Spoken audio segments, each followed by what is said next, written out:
question that I wanted to cover is the ketogenic diet, who it is most appropriate for and who it really isn't most appropriate for, at least at this point with the research. Now, to answer your question of who is this for, it really depends on the situation of the person. Originally, and from the research that has been done for decades, this ketogenic diet has been a well-researched alternative therapy or medical nutrition therapy option for childhood epilepsy, which is essentially children that have issues with carbohydrate metabolism in their brain and they seize a lot.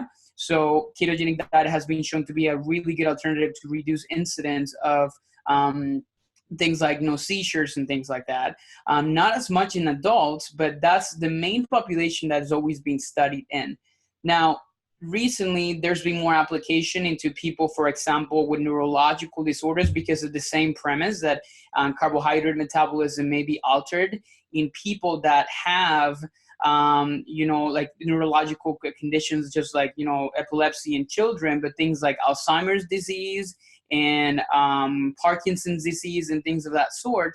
Because, like I said, we can see that there's like alterations in the carbohydrate metabolism. So when you reduce the carbohydrate availability of the brain and you substitute it for ketones, then you start to see amazing changes. So starting off, that is like the main population that has been recommended to a lot. But the second one, where there's more research coming out, still kind of new and it's still kind of counterproductive, is actually diabetics, which there are some interesting studies coming out showing how people that enter into really good controlled ketogenic diet are able to reduce medication use and the use of metformin and all kinds of glucose control medications, and even lower their hemoglobin A1C, which is a marker of essentially blood glucose levels over time. So that's another big population where this is seen, and it's definitely something that I'm more looking into, and I think it may benefit a lot. Other populations that I think are, they're still being studied, but I think there's really promising results. Women with PCOS and hormonal alterations, I think there's a really interesting area of research, and I just saw actually this week a really cool, what is it called, like a case studies series that shows improvements and conditions and even fertility in women that have PCOS symptoms and things like that. So those are like the main populations that I see a benefit in. However, here's the part where a lot of people, and this is how it has become trendy, weight loss, right? So the question is it beneficial for weight loss? The true answer to that is it really depends if you formulate a ketogenic diet the right way. What does that mean? Most people don't have enough education to enter into a ketogenic diet, and they require it. Why? Because you're completely changing your body's metabolism. And here's the thing, what a lot of people forget. Fats are double, the caloric density of fats is more than double than those of carbohydrates and proteins. And the biggest mistake a lot of people make is, well, if you consume the same amount of food worth of fat instead of the carbohydrates, you're going to end up consuming a lot more calories. So the fat or weight loss doesn't really happen because you're not technically reaching a caloric deficit. Does that make sense? So I think that is like a part that a lot of people misinterpret and misunderstand. So it can be helpful for people that are like seeking it for weight loss if it's properly formulated and properly controlled. And I think that's like the last one. And the last population I'm going to mention would be just the people that are the biohackers and like the people that are looking for longevity and things like that. The research is limited, but there is some data showing that it can definitely improve many different markers of inflammation, which you can connect it to living longer and living better and things like that. So I think it's still new. I am actually very confident that there's more research going to come out to show the positive effects of it. I just think that the media overpowers keto and just makes it a lot more than what it really is. It is a really good tool, but people need to learn how to use it, and they need to seek the proper guidance on how to properly associate it. That's a long response. I'm sorry. I just want to make sure I cover everything.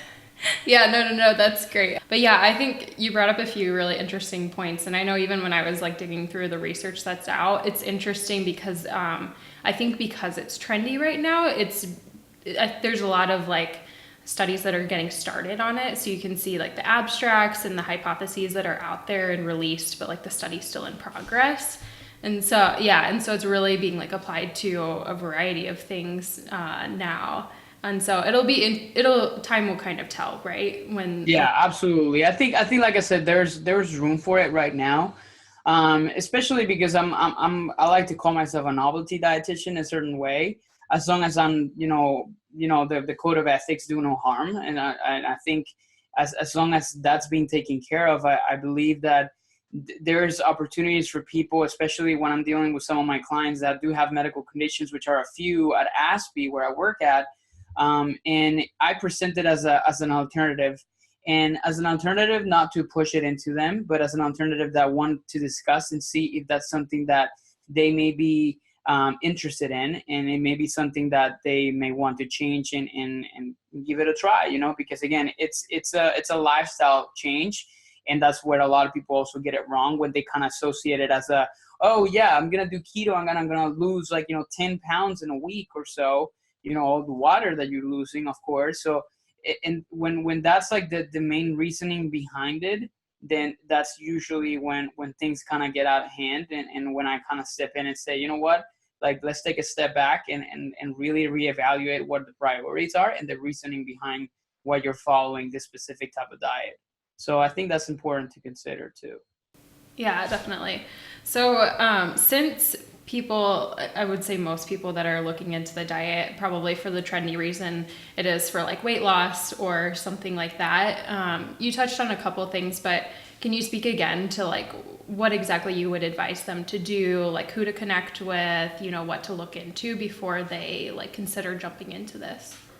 So the first thing I usually recommend anybody that comes in is understanding where they're coming from and what their goals are. What are your priorities right now? What are you looking to do? Like, are you looking to lose weight and you're just frustrated because you tried everything and this just seems like the magic method that may be the answer to your problems?